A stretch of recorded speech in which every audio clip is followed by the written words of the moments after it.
នោះទឹកភ្លើងផ្លូវរត់ត្រូវរៀបចំជាចាំងតងស្ដំក៏សាងប្រទេសពុទ្ធិកាំងសាកលវិទ្យាល័យមិនធ្វេសបណ្ដុះអ្នកចេះរួមសាងសង្គម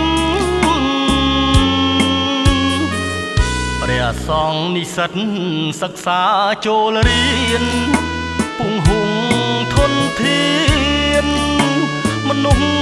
បានអប់រំលើកស្ទួយគ្រួសារការងារសង្គមវិន័យក្រិតក្រមអប់រំសិលធម៌ការងារបង្កើតក្រោយចប់បរិញ្ញា ព្យាយាមអង្សាអនាគតបវរព្រះសង្ឃនិងសិទ្ធពិតបញ្ញវន្តល្អ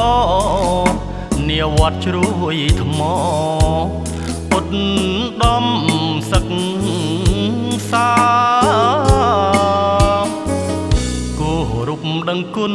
ពេកពុនកតញ្ញូសាស្ត្រាចារ្យគ្រូ4ឆ្នាំអនុសា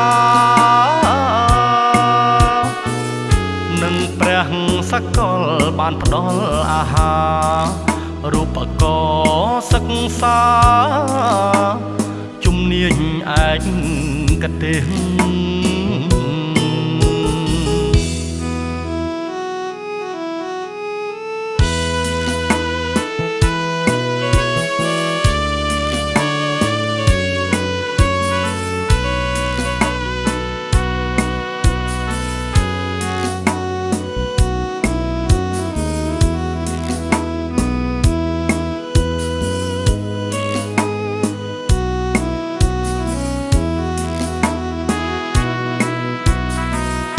ការងារបង្កើតក្រោយចប់បរិញ្ញា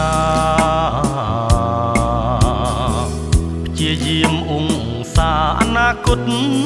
បវរ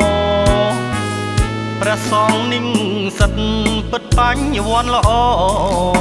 នាវត្តជ្រួយថ្មពុទ្ធដំសឹកសាដឹងគុណពេកពុនកតញ្ញូសាស្ត្រាចារ្យគ្រូ4ឆ្នាំអនុសានឹងព្រះសកលបានផ្ដល់អាហាររូបករណ៍សិក្សា